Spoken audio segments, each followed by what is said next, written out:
interesting sequence of plays that they've got coming up. Does it often affect the play calling with the interception? How much does that change what you do? I think it does depending on why the interception was thrown. Sometimes it's just a matter of the defense made a great play, so you continue to come back. But if it's on you, if the offense just doesn't have the confidence, if they're a little bit shaky, maybe try and take the pressure off and run the ball a little bit. They come up in an empty set. 4 wide receivers, 1 tight end. He'll look to throw. 1:58 to go in this first half of play. We'll come back on Super Bowl Sunday after this. A reminder, coming up at the intermission, we'll get highlights of this Super Bowl from Larry Ridley and the crew in Orlando with our EA Sports halftime report. And this time he's got the hook up. It's complete. 17 yards on the pickup there. The drive will continue. It's a first down. And a nice pitch and catch to pick up the reception against man coverage. Both of them read how much yardage they needed, figured what they had to do, and were able to beat the man coverage for the completion. Rolling to his right. His throw incomplete. Let's give some credit to the defensive guys on that play. Able to bat that one away. Sure looked like they were trying to hit the corner route. They'll come out in the pistol. And 2nd and 10, he'll look to throw again. He'll buy some time right. And this is going to be caught? No, they say it's incomplete. And there we saw rolling right out of the pocket. Maybe his momentum taking him toward that sideline led him a little too far. Yeah, that is difficult, isn't it? Plus, you're closing down your space, right? You're shortening the field for your receivers. And their inclination is to go towards the sidelines as fast as the quarterback is as well. Hard for them to throttle down to leave themselves with enough room to stay in bounds and catch the ball. After reviewing the play, the running on the field is reversed. So the challenge comes in inside of 2 minutes, and it gets overturned. And it changes the whole format of what's about to happen because both sides had thought a certain call had been made. Now they have to flip back and start over. They'll set up, looking for Randall, and intercepted. A great read, and it's picked off. And not much on the return there.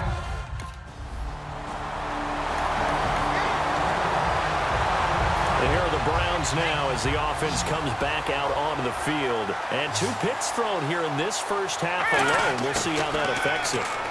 Can't wait to see where his confidence is because the great ones, they'll throw 4 or 5 picks, and while it'll hurt their team, it won't hurt their confidence. They'll think something was just wrong with the ball or the wind or something was funny. It's never about them. That's how they stay so into the moment and into the game.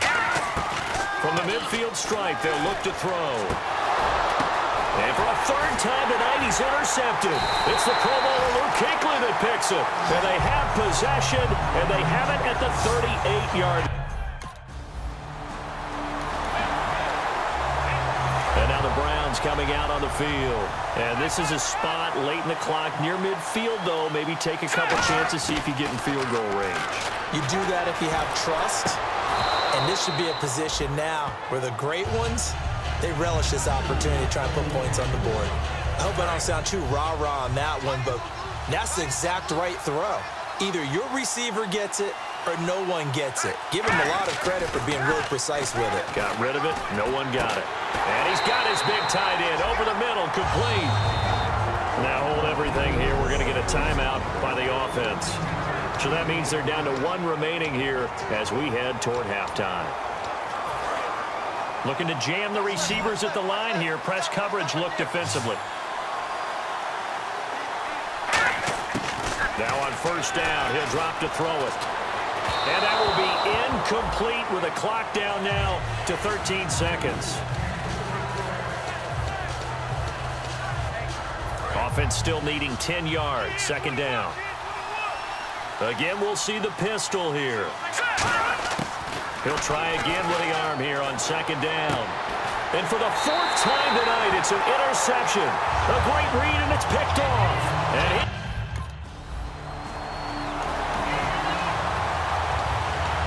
here's the Browns offense now getting set to start off this 3rd quarter. There are 0 points on the scoreboard for either side. It'll be interesting to see what adjustments were made. The defenses have obviously been great. So if you like defense, this is a classic game. This is what you're looking for.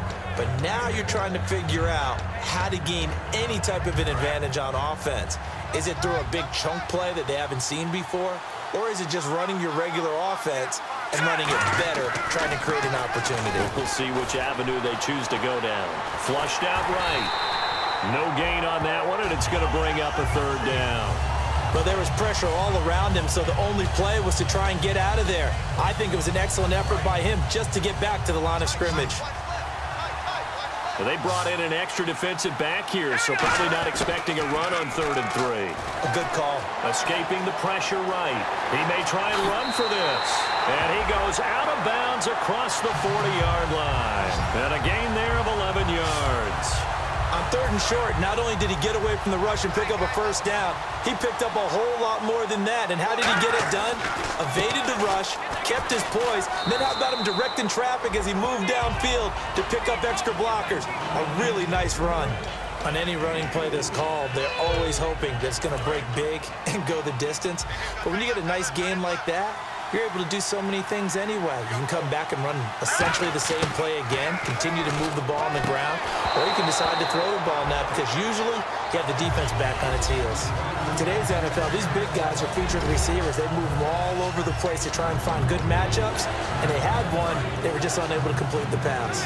3rd down here for the offense after the incomplete pass. They'll look to throw. He hits Randall, complete. To the end zone, touchdown, Cleveland. Ruben Randall hitting double digits with his 10th touchdown of the season. And the Browns have taken the lead.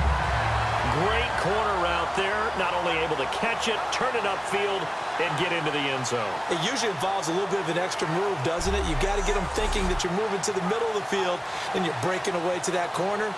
Boy, that was well.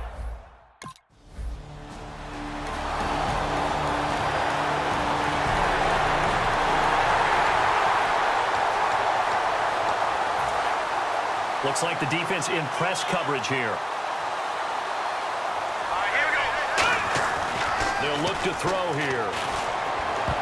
And his throw is incomplete. Back now here on EA Sports. 7-7 is our score. Pretty even matchup so far as we start quarter number 4.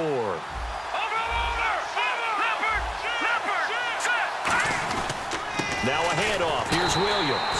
And he is met at the line of scrimmage, and he goes down right there. They'll get nothing out of that one, and it's going to lead to a 3rd down. When this defense continues to give them fits, they just can't get really anything going on the ground, can they? I love the theme that you just brought up. This defense has been tough all game long against the run.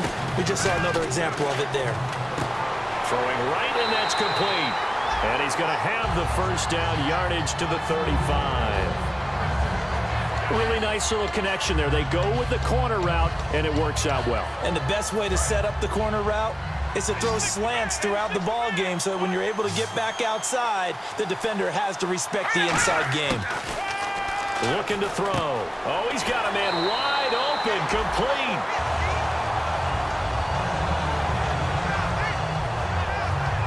Now, after the completion, we're going to get a timeout, an injured player. We'll get an update when we come back to Miami. Hitting the home stretch here in a great game, a tie game. Let's see if the defense can get the stop they need to get the ball back. They'll look to throw now on 1st down. He targets Jordan Matthews, and it's caught. And he'll get this one down near the 20-yard line. Give him 27 yards that time. And it's good enough for a Cleveland 1st down.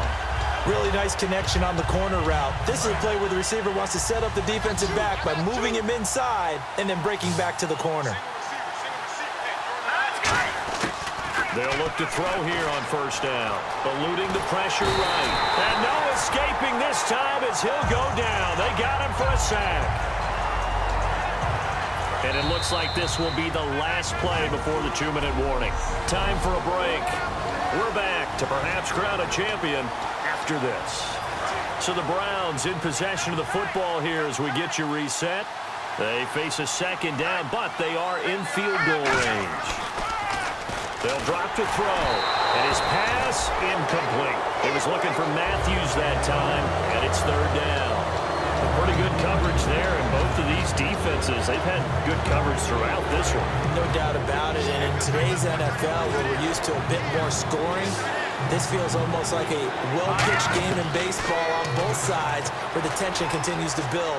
Who's going to make the big play? He can run for it, and he will. And now we get a timeout called on the defensive.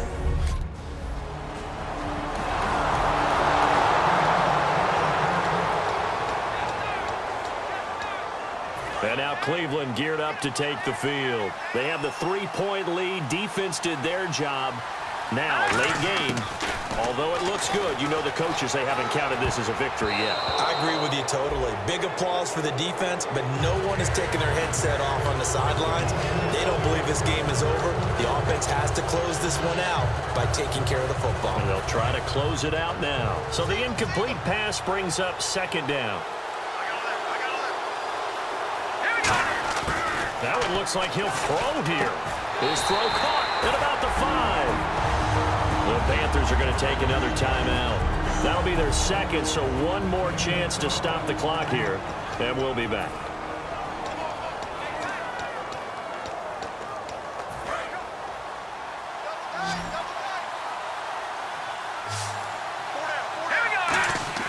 Back to throw here. Flush to his right, and he'll score. Touchdown, Browns. It's their quarterback, his second touchdown of this Super Bowl, and the Browns add 6 to their lead. Well, it'd be real easy to say that they are firmly in control right now, but I'm looking at your face and I'm thinking,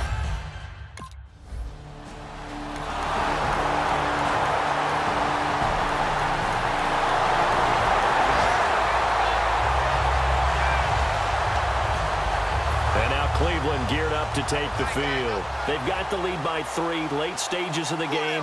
What's the message here? Just hang on to the football? Is it that simple? And play is stopped here. Timeout. It's the defense calling the timeout here.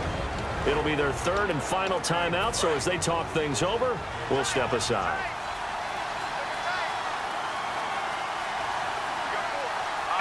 And they'll indeed take a knee.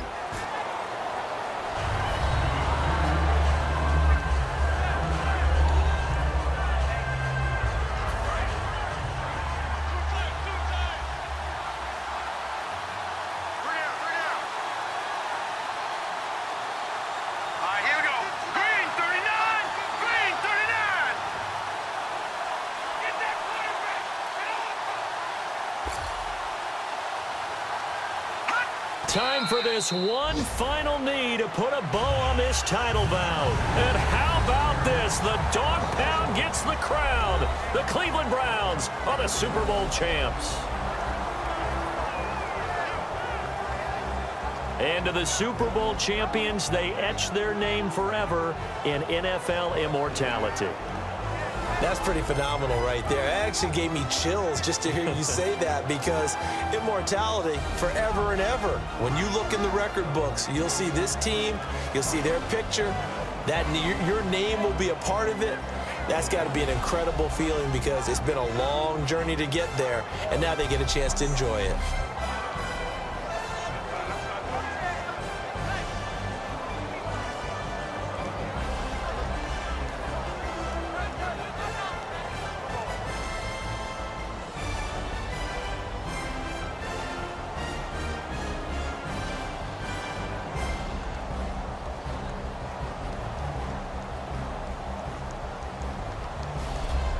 And they are the Super Bowl champs. The Lombardi Trophy is theirs, and so are bragging rights for an entire season. And what a season it has been. Feels like we have been there every step of the way. Our entire crew doing a wonderful job.